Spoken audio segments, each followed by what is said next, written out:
எல்லோரும் தெரிந்து கொள்ள வேண்டிய ஆன்மீக தகவல்கள். தெய்வப் படங்களின் திசை எப்படி இருக்க வேண்டும்?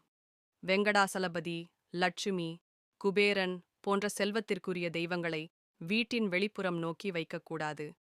தெய்வ படங்களை கிழக்கு நோக்கி வைக்க வேண்டும். பூஜை செய்யும் நபர் வடக்கை நோக்கி அமர்ந்து வணங்குவது சிறந்தது.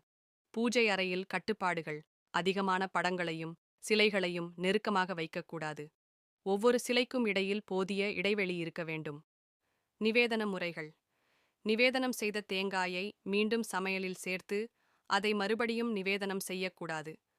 அன்னம் முதலிய உணவுகளை எவர் சில்வர் பாத்திரங்களில் நேரடியாக வைக்காமல் இலை வைத்து நிவேதனம் செய்ய வேண்டும்.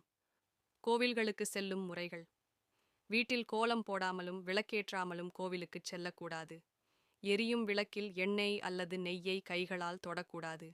விஷ்ணு கோவில் வழிபாடு. விஷ்ணு கோவிலில் வணங்கி வீடு திரும்பும் போது அங்கு அமரக்கூடாது. ஏனெனில் லட்சுமி தேவியும் நம்முடன் வருவாள் என்பது ஐதீகம். அதிர்ஷ்ட சின்னங்கள். ஸ்வஸ்திக், ஸ்ரீ சக்கரம், ஓம், திரிசூலம் போன்றவை வாசலில் உள்ளே அல்லது வாசலுக்கு நேராக ஒட்டினால் பாதுகாப்புக்கும் அதிர்ஷ்டத்திற்கும் உதவும். வெளியே செல்லும்போது சட்டைப்பையில் இதை பதிந்திருக்கலாம். பூஜை அறையில் சுத்தம். சாமி படங்களில் உலர்ந்த பூக்களை வைக்கக்கூடாது. வாசலுக்கு நேராக சிரிக்கும் புத்தர் சிலை வைத்தால் வளம், வெற்றி, தனலாபம் உண்டாகும்.